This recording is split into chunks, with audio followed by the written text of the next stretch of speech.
The present perfect tense. When learning English, it can be tempting to use simple past tense in place of present perfect tense. It's important that we don't.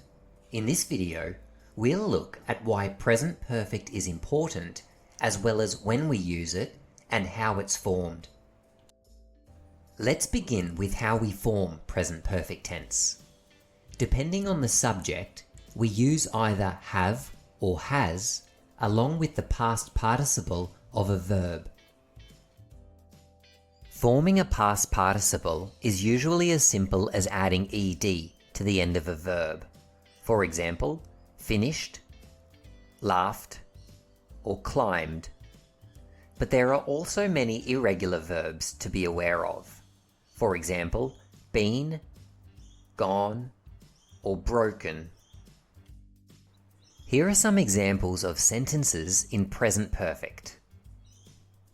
Each sentence uses the auxiliary verb has or have, along with a past participle. Notice this sentence is written in the negative form, so it uses have not and then the past participle. Now we know how to form present perfect, let's move on to the purpose of present perfect. To do this, it's important that we first revisit simple past tense. Simple past shows an action started in the past and finished in the past. Present perfect, however, is used to show an action started in the past but has a connection with, or a consequence in, the present. Whereas the focus of simple past is on the fact that an action happened and has been completed, the focus of present perfect is on the present. To understand what this means, let's compare two sentences, one simple past and the other present perfect. Simple past tells us he was married for a 10-year period, but that has ended and he's not married anymore. Present perfect tells us that he got married 10 years ago and he is still married in the present. We're going to look at 5 common situations present perfect tense is used. Number 1. Present perfect is used for events we expect to happen but haven't happened yet. For example, we have not studied for the test. The use of present perfect implies that at some point we expect to study.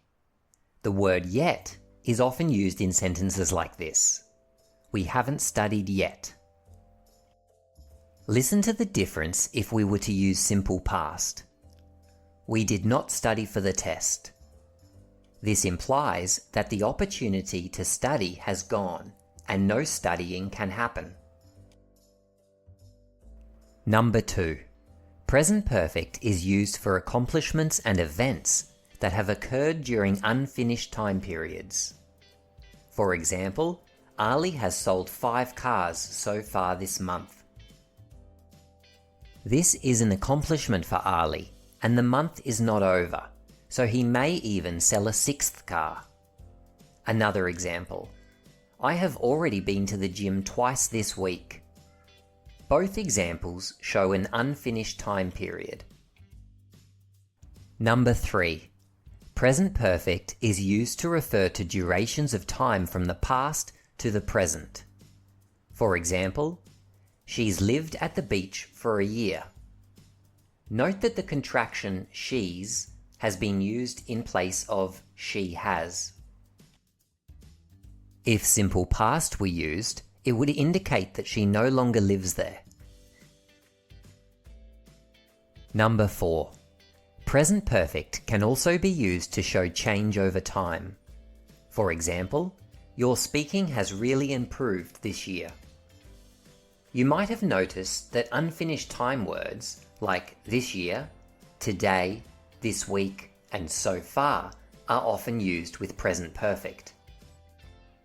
Number 5.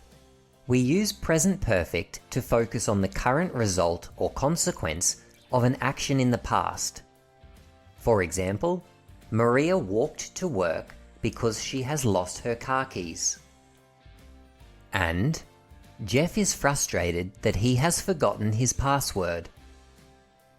The focus of each of these sentences is the present consequence of the action that happened in the past.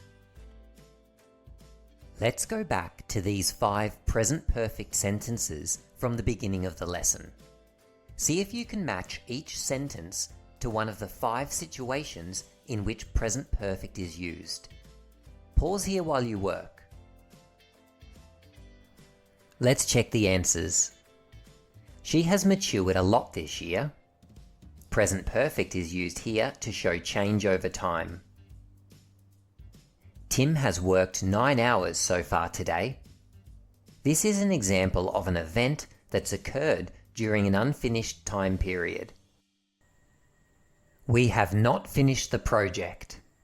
This is an expected but uncompleted action.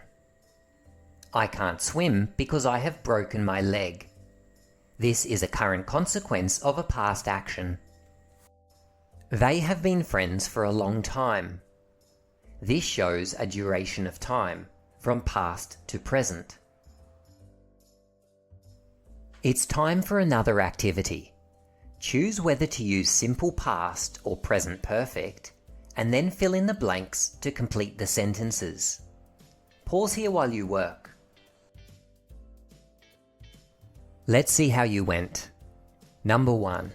Last Saturday they swam in the pool. Here we use simple past because the action began and ended in the past, last Saturday.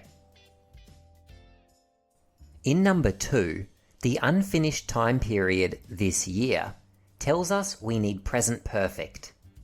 She has been to Italy twice this year.